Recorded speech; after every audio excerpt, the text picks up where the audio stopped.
That's an interesting point that you've just raised. There's something like 870 million being earmarked for the RHI over 15 years. You have several of these £340,000 a year payments out. That's going to mop up quite a big chunk of that. And as I say, we were discussing that I think last night and last week, that you get several of these piling in right at the very beginning, then suddenly the uptake is huge in terms of how much money's been taken out of the system. They're going to have to review it.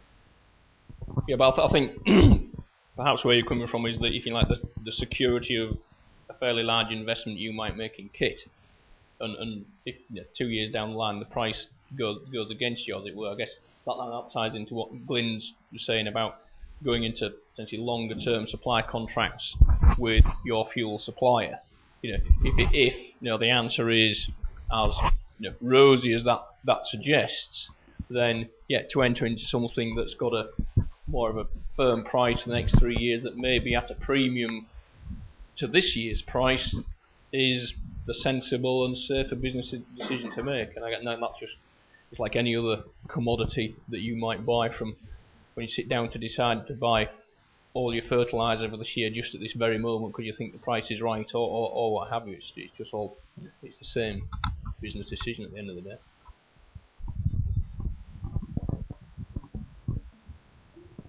There are additional fringe benefits, you might call them, to going through to a renewable heating system. They are quite handily considered zero CO2 emission under the EU ETS, the climate change levy if those of you in a CCA, and under the CRC. I don't know how many of you are going to be affected by CRC. I guess most of you who are of that size will already be in a climate change agreement. We've got some green credentials for your clients. Maybe you're going to be protected a little bit from energy price volatility. Obviously there's still a bit of a fossil fuel element to chipping wood or harvesting straw or what have you, but you'd be protected from the big volatility in terms of fuel costs. And of course, let's have some local benefits as well. If you get any fuel locally, then you're helping the local farmer or the entrepreneur with a wood chipper. So just to sum up the end of that formal sort of presentation bit, the RXI does seem to make the project viable, or even more viable, depending on your financial criteria. Again, just to reiterate, it isn't yet confirmed. We will know in 22nd of February or maybe April or whenever. But as soon as we have detail of that, we will publish it via the GrowSave website, via some sort of update, just to let you know that things have happened and what the benefits of the RXI are going to be.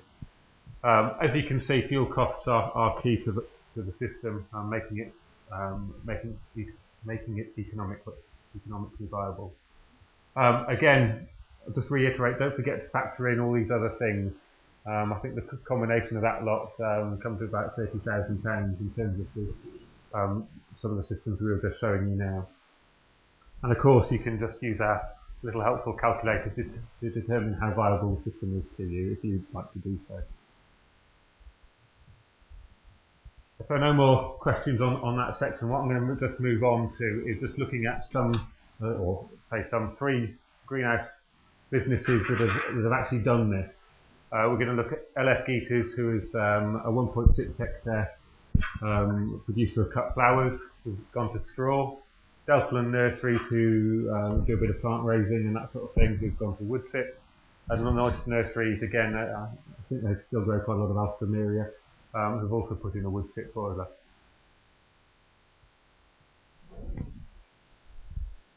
It's just a bit of technical detail about the LF Geater system. It's a 1.2 megawatt linker system. It's got a Dan Stoker combustion chamber and heat exchanger, but the business end, as it like, the burner and the straw chopper and the delivery system are all linker. That's not a very good picture of the boiler because you can't get far enough away to get a decent picture. But I guess that's as high as me, isn't it? So it gives you some idea of scale. Quite handily, when I went there a few years ago, it was on shutdown, and this is what it looks like on the inside. It was in the middle of cleaning that out, so it had a bit of a problem with clinker build-up. Just a couple of technical details about it. It's got automatic tube cleaning. It's got the shotgun effect tube cleaning that Matt was talking about earlier. To be honest, once you're outside the boiler house and a little bit away from it, you don't actually hear it. It does give you a bit of a fright when you're standing about there, like we did last week. These are burning what we call Heston bales. They're 550 kilo straw bales. They're manually loaded onto a conveyor system that holds 15 bales, which is enough for about 18 to 20 hours of burning at full output. The bales, the conveyor is automatic. The bales are loaded at the beginning of the day, and they steadily make their way down this conveyor into this straw chopper at the end. This is the business end of the straw chopper. You can't really see, but there's a load of whirring blades inside there that chop it up into about that sort of a size. That's then blown through into the fuel delivery system, the stoker auger, or there's actually a fan in this case at the boiler end. LF Geater's installed a 140 cubic metre heat store, understood the importance of having one of them to make the best use out of their boiler. They managed to get that second hand from Holland. I think it was about £13,000 worth. It was apparently very interesting getting it into site and getting it around some tight corners and framing it in there. But it's in, very well insulated, put a thermal camera on it, and not very much heat coming off it at all. And just the final bit of that they had to do for the system, they had put a big portal frame building up. This is essentially the fuel store where all the Heston bales are kept. Holds about 3 to 4 months worth of fuel storage. Just after harvest, all of this land surrounding is turned to straw for them really in the end. It comes in on trailers straight off the field, tip it into the store, fills the store up. Now, come January time, they're now beginning to get the straw merchant coming back and delivering them lorry loads of straw on a regular basis to get that store filled back up again. Had to put in some hard standing, obviously, for the lorries to turn around. Had to buy a materials handler. Again, they bought that one second hand just to be able to move the bales. Quite handy things, material handlers, and all sorts of uses after just loading straw apparently. That bit there, that's the ash bin that they unload on a regular basis. Load every day, in fact. So typical sort of operation, check the clinker. They don't really have any clinker problems since the very beginning, when they had a few problems and they made a slight modification to the boiler and just changed the parameters of the delivery air, how that was, the volume that was being delivered, etc. And it's been running perfectly happily for the last 4 years now, 4 seasons, fourth winter now. They're now running on rape straw, so slightly different to the wheat straw that it's commissioned on. There's a few little foibles. They've had to change the straw chopper slightly. They put different meshes on to make the straw come through better. Just tweak the delivery air a little bit just to make it burn, but in reality, not too many problems. They did have a couple of teething problems with the straw chopper right at the very beginning. A little bit of friction caused a little bit of heat in the wrong place, but that was sorted out through a bit of a redesign and understanding of how the system actually works. So just to see how the economics of this work. I'm not going to go through the calculator all over again. But the system costs just over 450,000 to install. Previously to the system going in, they were using 4.5 million kilowatt hours of gas, which is in fact the one I was showing earlier. This system produces about 90% of their heat demand. They've still got the gas boilers in to run as backup. They still run on the odd occasion when the outside temperatures dip below the comfort zone. Burning about 874 tonnes to produce that amount of heat. As I said, the system, actually no, I was wrong, it wasn't 450, it was 270, wasn't it? Was that right? No. 380.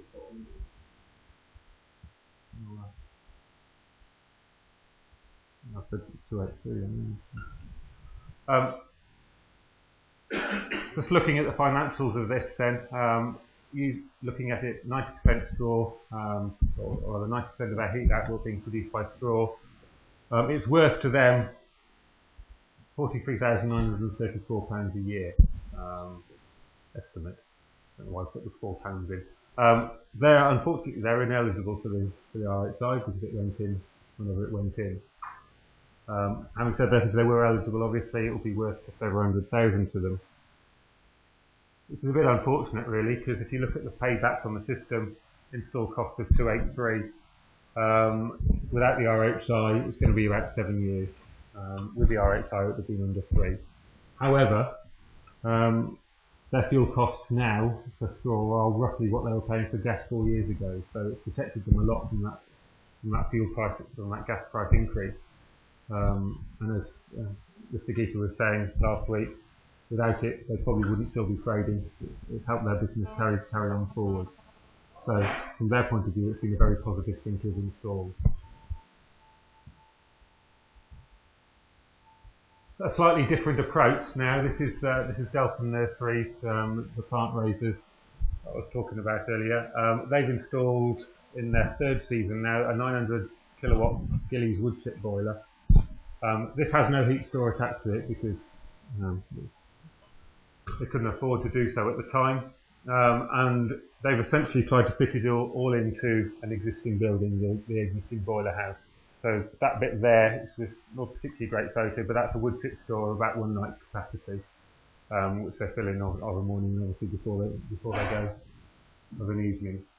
This actually fitted in the footprint of a redundant heavy fuel oil boiler, so they've had to put a concrete pad in and that sort of thing, but they haven't had to do any building works. In terms of an extra shed or anything like that. The wood chip itself, as it's delivered, is actually kept outside. There's a nice picture of it frozen over with snow. And they literally just drive up to that every time they need filling and tip it into the wood chip store. Yeah, I mean the picture is slightly unfair. It was just before Christmas, so they are fortunate in having regular deliveries of wood chip, so they haven't got to worry about big storage and that sort of thing. So it's not, that's sort of like some extra loads to see them through Christmas, basically. But more often than not, there is a relatively small amount stood outside. So their unique position, if you like, that could do because of how easy their fuel deliveries were. Because there's slight difference really in terms of operating. Or the way they operate it, typically 1.5 hours a day they require for putting the fuel in and taking ash away and that sort of thing. Again, a few teething problems at the beginning. Fuel chip quality is their main problem. They've taken the rough with the smooth long enough now. They're in the process of specifying what wood chip they actually want from their fuel suppliers rather than ending up with what they get. But again, a very positive experience mostly, and as Mr. Overorder says, it's kept him in business, doing what he's doing. Again, I put them through my biomass fuel calculator. Their heating costs now, their heating fuel is saving them something like £87,000 a year in terms of what it would have cost them had they been running on HFO all that time, because they previously were on heavy fuel oil. So they're currently paying, let's say, it's only supplying about 55% of their heating demand, but yet they're paying 140 odd thousand for their heating fuel as opposed to 230,000 at current rates. Again, not eligible for the RHI, largely because of when it went in 3 seasons ago. Install cost of 180,000, something like £22,000 a year operating costs. It's worth to them, once you take all of those factors into account, about 71,000. Again, with the influence of the RXI, it would be worth near 140. Which, when you work back on the install cost of 180,000, paybacks are pretty short. 2.8 years, even without the influence of the RXI, 1.3 with it. And they are in the process of thinking about putting a heat store in, I believe, just to make up that percentage they can get out from their biomass boiler.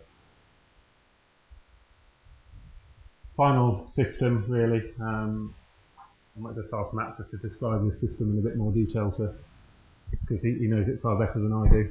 Yeah, it's 500 kilowatt. So 500 kilowatt wood chip boiler. At the time, the boiler was not really big enough for the site, but budget stated that was really as large as it was going to go. So that left us with the task of basically squeezing as much out of that 500 kilowatt boiler as we could, which was the reason for putting such a large heat storage in there. Pretty much that boiler is fired up at the beginning of the season, and it'll run flat out until the end of the season, apart from when he shuts down just to do his cleaning. Originally designed around using 500 tons of wood fuel a year, but in real terms, now that he's been up and running, put that in 2000, back end of 2008. He's now going through, I think, around about 1,000 tons of wood chip a year. Because what he was finding was he can put more heat into the nursery, gets a better yield on his crop, and still save money on his compared to his oil cost. Thank you. Yeah, I spoke to Brian of the Lanoyce Nursery prior to coming here, and yeah, about 1,200 tonnes he reckons he's going to have used this year, which as you can see is nearly 2.5 times of what it was established at or designed to be at.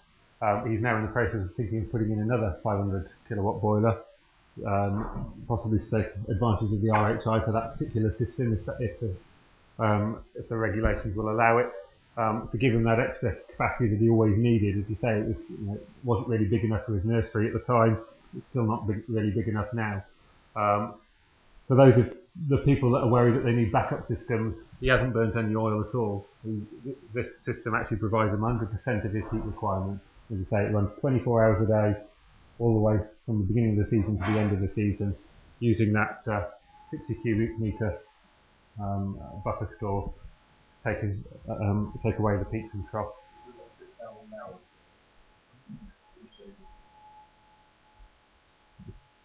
Yeah, bearing in mind there's only 8,700 in a year, you can see the load factor on that.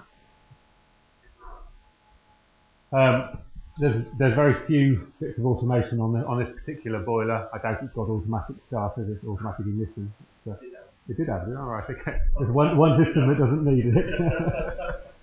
But it doesn't have automatic tube cleaning or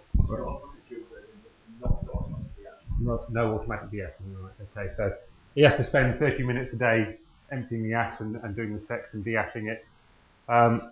He's got a fuel store that's big enough for 2 to 3 days worth of heat, so he only spends about 3 hours a week fueling it rather than the 7 that some other people are doing.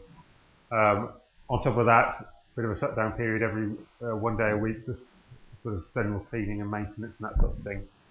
He actually buys his wood in the round as slab wood and gets it tipped on site. He's got a contract tipper. He tried 3 contract tippers and ended up with the best one. It takes about a day and a half to fill a 500 tonne store. And he reckons he's got the cost down to about £3 to £4 a tonne tip. But that's really going for it, he reckons. In 3 years it's been running, he said he's replaced 1 fan. So you see they're fairly robust and reliable. Again, it's a Binder 500 kilowatt. Just looking at the costs of that, what I've done in this case is I've spec'd it out as what he anticipated he was going to use and giving you the paybacks, and also done it for what he's actually doing at the moment. So anticipated it was going to replace 130,000 litres of gas oil consumption. Again, supplying 100% of the heat demand and let's say 80% efficiency, it might be slightly higher than that. Anticipated to use 400 and a bit tonnes of wood chip a year at 35% moisture content. That would have given him a fuel cost saving of £43,000 an odd. For an install cost of 250 or 240,000 all in, including the building and taking out the old system and splicing the new system in.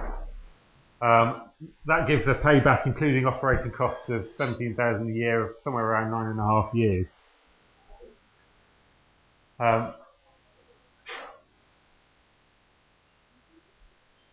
Now, these numbers are a little bit wrong because there's a little bit of an influence in there of offsetting other costs. But if you look at that in terms of doing what he's doing at the moment, using nearly 1,200 tonnes of wood chip, which has allowed him, slightly increasing cropping area, slightly increased production, growing higher temperature and higher value crops, it's all been positive to him. The numbers look very different. So if you're offsetting what is equivalent to 380,000 litres of gas oil, the fuel cost saving is nearly £106,000. The paybacks on that, without the RHI, comes down to about 3 years, just under 3 years. It's worth noting he also got a capital grant. And within the RHI, we very much expect that it's a grant or the RHI. The chances are you won't be able to have both.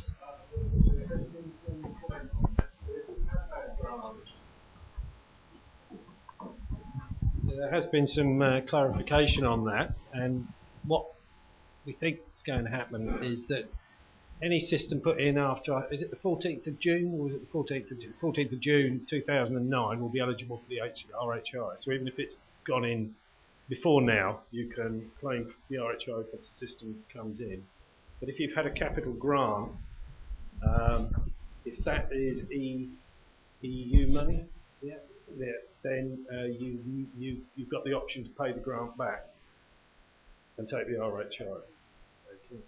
It's all about double subsidy, and that's what we think will happen. But again, until we actually see it all written down, we've got to say that caveat that there may be surprises that we're not actually down aware of.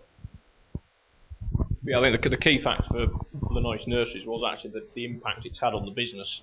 The fact that it has allowed, being a cheaper heat source, it has allowed them to change their business quite significantly that they couldn't have done before. So there were, and the chances are that impact is worth as much, if not more, than the fuel cost saving. So it's a useful extra element. Yes.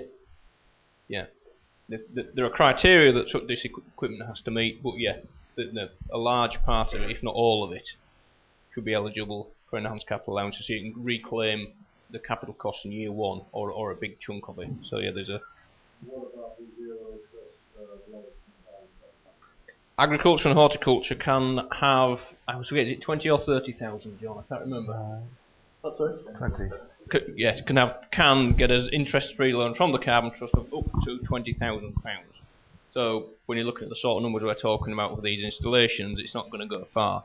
That's because agriculture and horticulture, because of single farm payments and all sorts of things like that, are bundled in, although a lot of horticultural businesses don't get it, bundled in together, and it comes under EU state aid rules. That's what limits the amount that the audience here can get as interest-free loans compared to. I mean, this Stansted Park got an interest-free loan off the Carbon Trust for that, and I imagine it could well have been the lion's share of the cost of this installation. Unfortunately, you can't get that similar amount.